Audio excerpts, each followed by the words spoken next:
삼위일체라고 하는 말은 하느님께서 성부, 성자, 성령으로 세 위격을 지니고 계신다 하는 것이고, 그렇지만 하느님은 세 분이 아니고 동일한 신적 본질과 본성을 지니신 한 분이신 하느님으로 존재한다, 이런 뜻입니다.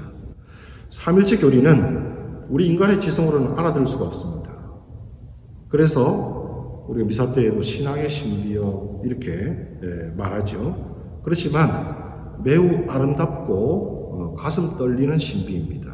참으로 벅찬 사랑의 신비입니다. 그 신비가 너무 깊어서 헤아리지 않아도 오히려 다 헤아려지지 않기 때문에 그 신비에 더 깊이 매료당하게 됩니다. 다 이해되지 않아도 그 사랑이 충분히 느껴지기 때문입니다. 비록 우리는 이 삼위일체 신비의 내용을 알아듣는데 한계가 있지만, 그렇다 치더라도 이 삼위일체 신비를 통해서 말씀하고자 하시는 것이 무엇인지 그것을 그 의미를 이해하는 것, 이것이 필요합니다. 하느님은 당신의 신비를 단계적으로 이렇게 설명해 주십니다. 바오로 사도의 말씀처럼 하느님께서 예전에는 예언자들을 통해서 여러 번에 걸쳐 여러 가지 방식으로 조상들에게 말씀하셨지만, 이 마지막 때에는 아드님을 통하여 우리에게 말씀하셨습니다. 그렇습니다. 모든 진리를 다 한 번에 깨달을 수 없습니다.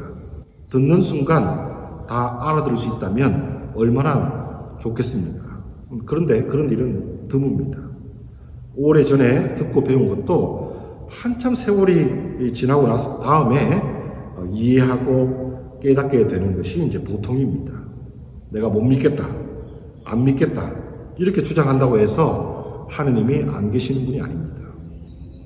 이건 너무 어렵다, 잘 못 알아듣겠다, 그런다고 해서 진리가 아닌 것도 아닙니다. 그러니 어렵다고 귀를 막고 마음을 닫을 필요까지 없습니다. 이 삼일체라고 하는 용어가 생겨난 그 역사적 배경을 잠깐 설명하면 이렇습니다. 3세기에서 5세기에 교회 안에는 예수님 안에서 우리가 인식하는 하느님이 실제 하느님과 다른 분이다, 또 성령과 하느님이 서로 다르다, 이렇게 주장하는 사람들이 생겨났습니다. 바로 이런 주장들에 대해서 교회는 삼위일체라고 하는 용어를 사용하기 시작합니다.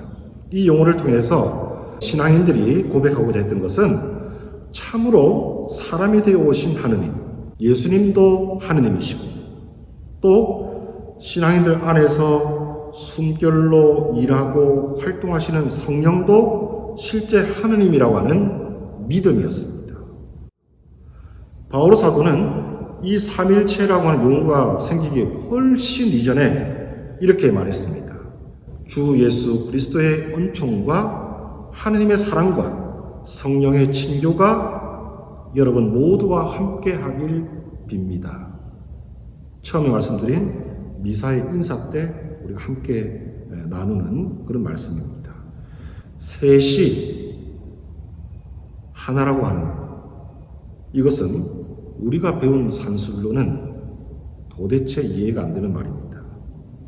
하느님은 세 위격으로 존재하십니다.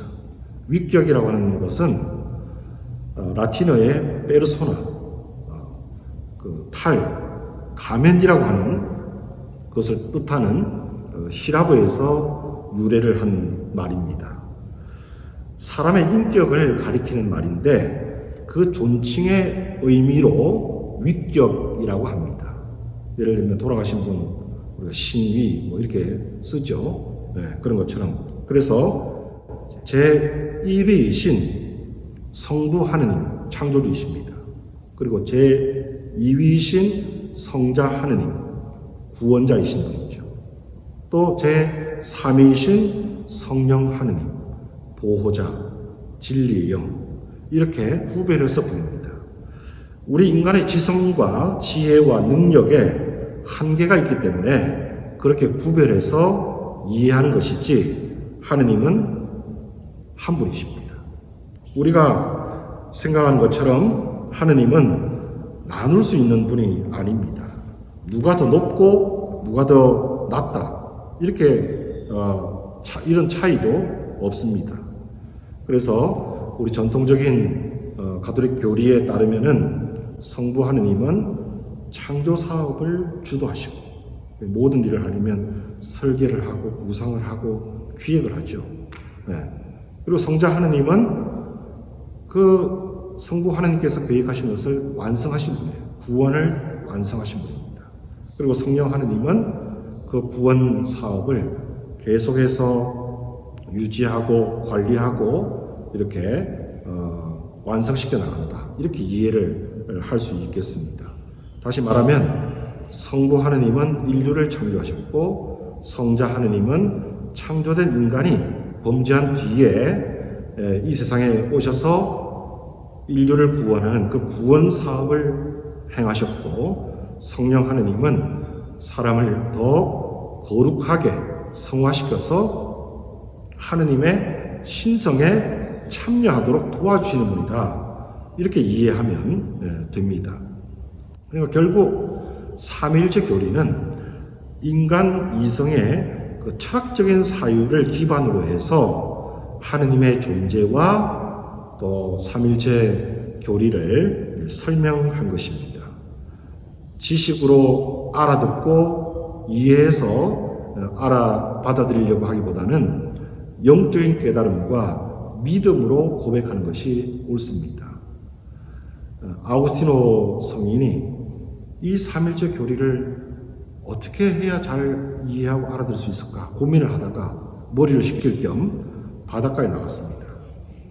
바닷가에 산책을 이렇게 하고 있는데 꼬마 아이가 그 모래성을 이렇게 쌓아두고 조개 그 껍질로 바닷물을 거기다 담고 있는 거예요. 그래서 아우구스티노 성인이 그 소년에게 물었습니다. 얘야 여기서 뭘 하느냐? 네. 제가 이 바닷물을 여기에 다 퍼담으려고 합니다. 이렇게 답을 한 거예요. 그래서 아우구스티노 성인이 하도 기가 막혀서 그거 불가능한 일을 어떻게 하려고 하느냐 이렇게 얘기했더니 그 소년이 바로 당신이 지금 머리로서 알아듣고 이해하려고 하는 그 삼일체 교리가 바로 이와 같다 하고는 호련히 사라지더랍니다. 이처럼 삼일체 교리는 우리 인간의 이성의 범위를 벗어나 있는 것입니다.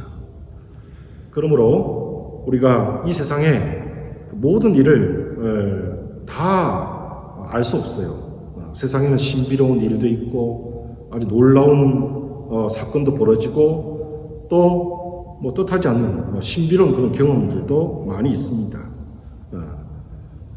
그런데 바오로 사도가 이렇게 말합니다.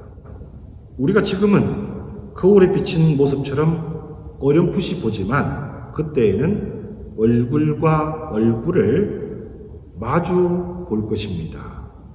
내가 지금은 부분적으로 말하지만 그때에는 하느님께서 나를 온전히 아시듯 나도 온전히 알게 될 것입니다.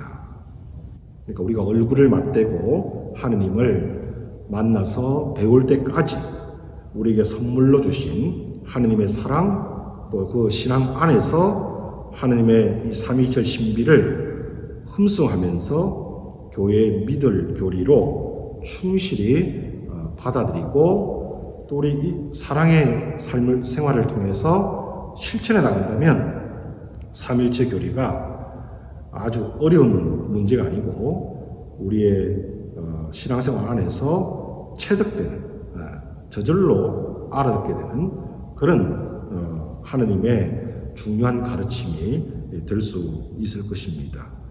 그래서 결국 삼위일체 신비는 사랑으로 긴밀한 유대, 일치를 이루고 있는 그 하느님 사랑의 신비를 보여주는 것이기 때문에 우리 또한 가족이 함께, 부부가 함께, 또 형제 자매들이 함께 또 이웃 사람들과 함께 사랑의 삶을 살아감으로써 우리가 하나다, 이런 느낌, 이런 마음을 가지고 생활하는 가운데 이 삼일째 교리를 실천해 나갈 수 있는 것입니다.